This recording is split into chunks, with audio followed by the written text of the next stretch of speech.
Yo, Chicago Bulls fans.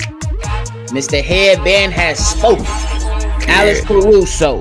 He got a lot of things off his chest, a lot of good things that y'all need to hear. And we even had the new signee, Goran Dragic.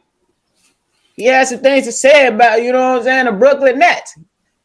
CDubb say he chirping. But y'all know y'all gotta hear the music first. Cognac. Gang.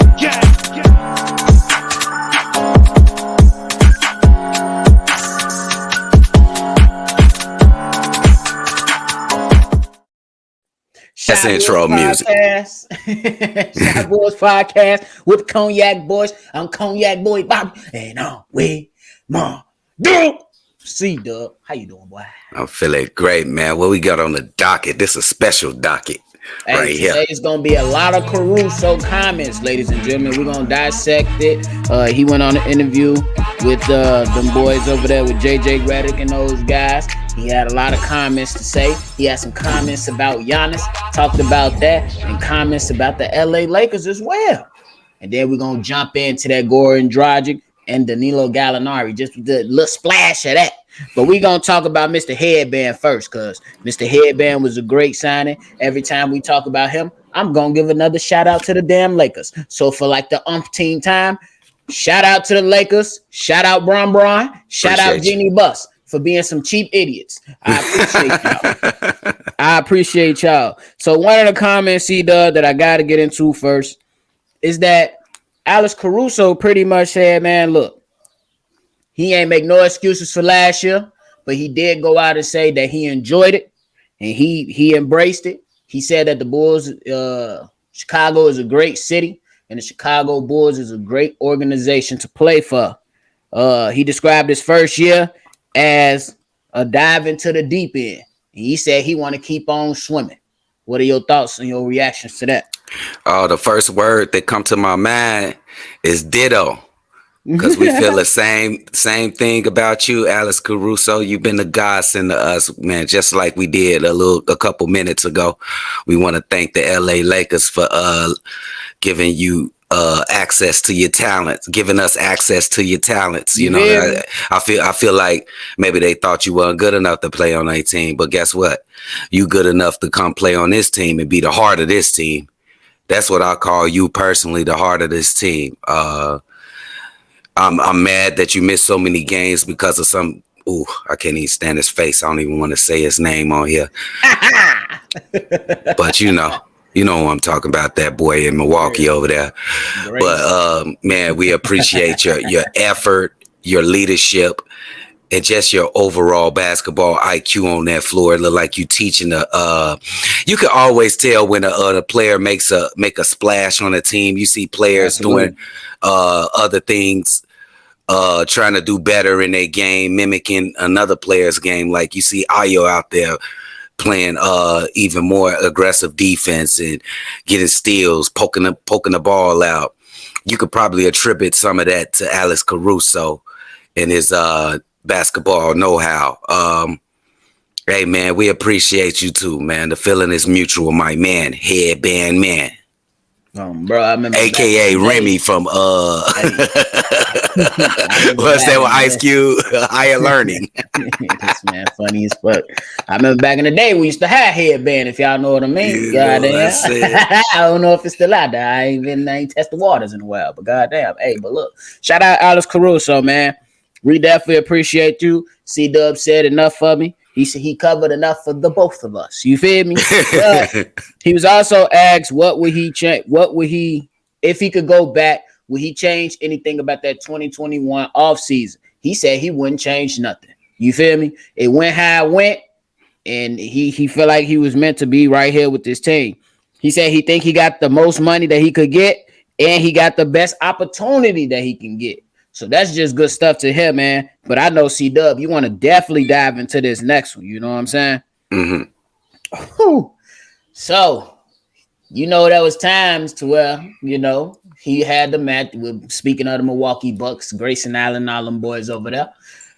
Alex Caruso had some telling comments about the superstar over there, Giannis Antetokounmpo. Alex Caruso, when asked how hard is it to guard him, I know you're gonna dive in. But the question was, how hard is it to guard Giannis Antetokounmpo? Alex Caruso said it's very difficult to guard Giannis because the refs not calling offensive fouls. Goddamn, boy. You don't even need the dive board to this. You could treat this like when you was a shorty and my G-Mon took you, my mom and them all to the damn water park, and she's like, go ahead. Y'all just ran and jumped in. You feel? You don't need no diving board for this. You don't need no giddy up, no takeoff. Go ahead. Now look at here. Somebody with a name, I ain't got a name. We doing okay. We over 1,600 subscribers on here on YouTube. But somebody, that was actually a part of the situation that actually tried to play defense against the man said something that I've been uttering for the last 2 years. Antetokounmpo has no moves. He just bulldozes through the defender. And 90% of the time, it's an offensive foul. 90% of the time, but they only call it 5% of the time. So I think he's wonderful. He's a very great ball of energy. I just think he gets away with a lot of offensive fouls. Maybe that'll cut his scoring average down 10 points, Maybe he wouldn't be the player he is offensively. Maybe he wouldn't be the player he was offensively if he would not get those offensive fouls, because it's egregious to me. I could just obviously see it. Made the refs, somebody spit a bug in the refs. Yeah, cold down. We trying to boost up Giannis Antetokounmpo. We can't have him fouling out. We want to see some of those strongman bully moves, but it's not basketball. When are we gonna get to the real basketball and call these offensive fouls on this man? Everybody in the NBA, everybody else in the NBA matters too, not just one player. If it's an offensive foul, call an offensive foul. But superstars get called, their games get called different than other players. It can't be egregious. It is difficult to guard this man. Come on, bro. The guy's a 7-footer and he can run the transition break better than most point guards. The man, bro, first of all, I have to question the IQ of anybody that's trying to jump in front of him full speed and try to get an offensive foul. That's your fault. You an idiot. It is difficult to guard him. I'm not going to hold you. Some of the shit do look like offensive fouls. But again, I have to question the IQ of people. What Look, I'm 5'4", goddamn. I put it out there. Y'all know how I feel. I don't give a damn. This is how God made me, and we're going to run with it. You feel me? Hey, but I'm short as fuck. I'm not, even if I was 6'3", bro, the man running full speed down court, I'm not jumping in front of that. Hey, that's all. That's all. But that's all folklore, bro. That's all fantasy, bro. Like not jumping into him to draw a foul. That's the game of basketball. You got to jump in front of him and draw offensive foul. You could try to stop ball, but it's a difference between trying to stop ball and trying to initially get a charge. Man, ain't nobody scared of him. They better start. They gotta even the playing field, bro. Like, don't get no player no unfair advantage, Joe. Like, you don't give KD like unfair advantages, Joe. Like, he really takes what he like gets his jump shot off. He's a jump shooter. He get that sweeping through. That's probably the only thing, but they probably finna cut that out in the next couple of years. Yeah, so that's the only thing, but he not like bulldozing down. I don't know if he's capable, but he's not like bulldozing through defenders. LeBron, I mean, they don't even get those calls. You know what I'm saying? He gets calls for offensive fouls more often than Giannis Antetokounmpo, Joe. And I think that's wrong. All right, look, y'all take it how y'all want it. You know what I'm saying? The man, he a bulldozer. I believe he got more moves than what CDubb got. No, he ain't got no moves. It is what it is. It's everybody's opinion. Everybody watch the same game, but everybody got different opinions. But I'm going to just leave it at this. And if you want to add on, you can add on. The refs got to call the game. Yes. Call the game. That's all we ask. Call the game and be consistent. That's all we ask. Yeah, I ain't even got to add. That's all I want, bro. Call a game fair and see what players land after that. Call a game fair, see what players land. All right, quick splash in that for you, though. So we know what free agency was like for the Chicago Bulls. You know what I'm saying? Bringing back Derrick Jones Jr., going out and getting Andre Drummond, bringing in Goran Dragic. So the Bulls went after Gallinari. Apparently, he turned down more money from the Chicago Bulls to go to Boston. Shit, yo, we talk. We gonna take a shot or leave it on the shelf. No, I'm gonna take only the real ones day ones will know what's up with that. I'm gonna take a shot. Look, check it out. I am glad that you didn't take more money. Obviously, something's wrong with your brain, or you already got investments and other things going on. And I'm glad you ain't come to this team because, frankly, I didn't think you fit with the mix. Obviously, you're a good player. You've been in the league a long time. You're a professional scorer. You can do everything offensively on the floor. But I just didn't think you fit with the mix. So I guess it's God's plan. God's plan. Hey, I'm gonna go on the other side of that, man. I think the pickup of him would have been better than Dragic, if we're being honest, simply because you add another big. Well, not another big, but another forward. It was what we could say. Instead of adding another guard and Dragic and going fucking ape shit, talking about he finna play 20 to 25 minutes. I don't know how that's gonna work. He done lost his damn mind. And yeah. But I would have liked to see him. You know what I'm saying? He would have been another big body to come off the bench with some skill. But obviously, he probably feel like, hey, I got a championship window with the Boston Celtics. They was just in the finals. And you know, when you go to the finals and you got options, a lot of players, they're going to go to the team that was either close to getting to the finals or was in the finals. So thirst bucket. Kudos to him. Just thirsty. For sure. It ain't no guarantee that like you go to Boston and like win a title. Yeah, it's no guarantees, nothing. No, there's no guarantees in sports, you feel me? Except when KD went to Golden State, but that's another story. We always got to throw a shot at KD, man. I ain't gonna trip though. Speaking of KD, yes, Goran Dragic had some telling thoughts about the Brooklyn Nets. He was only there for 2 months, ladies and gentlemen, and he went on one of them overseas shows. They had to translate the interview, but we got the quote. Goddamn, what did he say?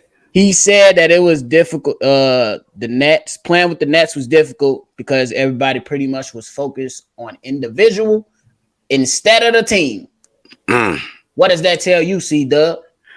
Okay. First of all, we all know Goran Dragic. He a constant professional basketball player. He has made it to the NBA Finals with the Miami Heat. So what he says is probably you could take to the bank. You know what I'm saying? He ain't telling no stories. We ain't heard nothing else from Goran Dragic. You know what I'm saying? No drama or nothing. So I'm gonna take what he says to the bank. But what I do want to tell you is like he's not like throwing shade at KD or Kyrie. He just telling you the overall mission of the entire team was focused on 2 players, and it wasn't that of KD and Kyrie's fault. KD and Kyrie is sort of like a black hole. You like everything is going to be drawn to those guys. You know what I'm saying? They're the stars. They're the stars of the team. And if it's good or bad, you know what I'm saying? Everything, you know, if you need new players, you're going to ask one of the top players. That's what probably any other team, especially when you got mega superstars like this on one team. So it comes off a little bitter. It is a little bitter. Maybe he's right, but it does come off a little bitter because he's on our team. I don't want him talking about the Brooklyn Nets and any negative light, bringing all that Hollywood shit over here to the shop. Because we don't do that. We just put our hard hat, get our lunch bucket or lunch box or our plastic bag if you from Inglewood. What the fuck? And we go to work, baby. We gotta take it. I'm on your side. I don't think it was a shot at these guys, but it was definitely a critique on their culture that they established over there. For instance, since the very first season that team was put together, it was a damn disaster. First and foremost, y'all got an inexperienced coach in Steve Nash. Loved him as a player. Well, I wouldn't say loved, but liked him as a player. but no coaching experience to handle two superstars with championship aspirations. No, not the should have been somebody else. So and then Kyrie stuff all through all those years, goddamn, and then essentially the offensive scheme was all KD's idea, I believe. That's my thought. Because there were reports saying that that last year Golden State, he wanted to stop doing the free flowing offense that they had over there so much and wanted to go more ISO. And that was even in one of his comments, I believe it was some other report that was out there. But and then that showed when he went to the Brooklyn Nets. It was your turn, my turn. And it was very successful because who the fuck gonna stop KD and Kyrie when they at their point and both of them can drop 40 in the same game or 50 by themselves in another game? It didn't matter. But hey, it was definitely all ISO, you know what I'm saying? And Steve Nash was incompetent. But it just speaks on like what needs to happen to establish a good culture, man. It doesn't need to be individual. It need to be team. You know what I'm saying? Because honestly, there is no way that team should have got swept in the first round this year. They was at least supposed to go 6, bro. No minimum 6. No fucking way. With a KD and a Kyrie, you're supposed to get swept. That's a loose.